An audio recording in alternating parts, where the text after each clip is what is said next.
Ladies and gentlemen, I present to you Titans Return Highbrow.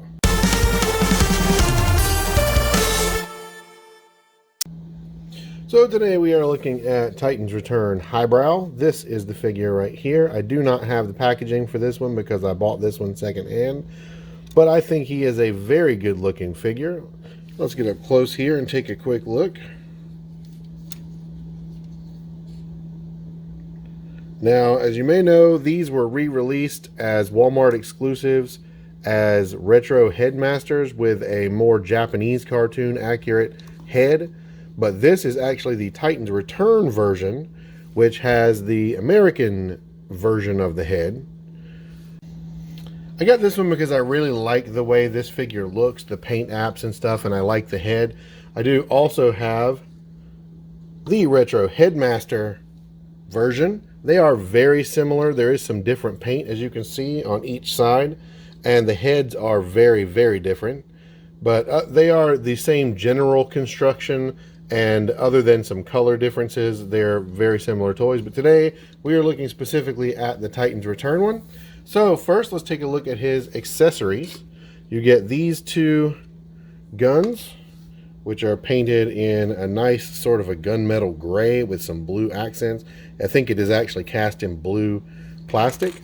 You can also take both of the guns off, and they will merge together. They just peg right in just like this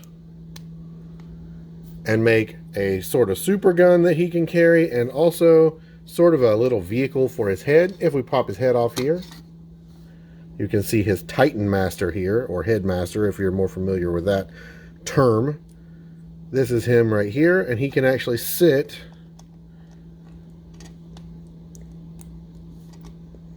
right here in this little double gun thing. So that's a thing that you can do.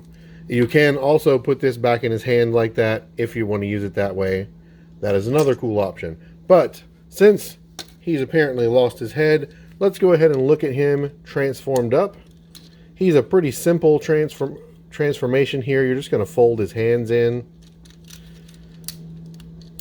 take his legs, fold in the heel spurs here. You're going to fold the cockpit part up. It just sort of snaps in right where his head would have been. Then you're going to take his arms, get him out of the way for right now, pull his whole body out like this. Then you're just going to take and rotate the legs like this. Those will snap in there and then should peg together. You've got to kind of get it over this little hump right here to get them to peg in. And it's not the easiest thing in the world to do, but it should work. Just be careful with it. We don't want to break it. Once that's pegged all the way in like that, you're just going to take his arms, fold them down until they peg in just like that.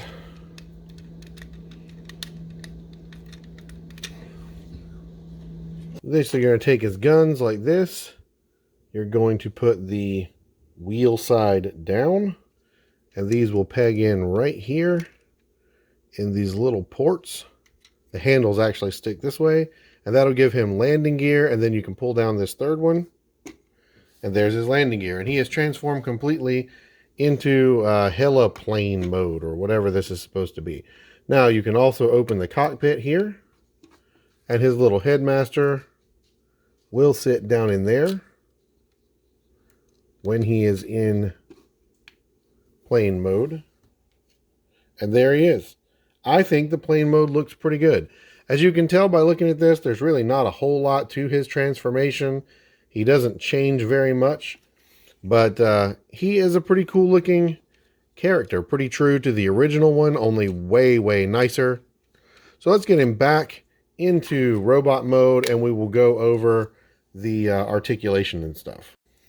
Let's take one last look at his little headmaster here too. You'll have to kind of forgive the fact that mine is seated because it is sort of stuck in that position. For some reason, his hips don't exactly move. But regardless, we can transform him back into a head by just sticking his arms down, folding him up the rest of the way like this. Then we will just peg him back into the top of Highbrow here.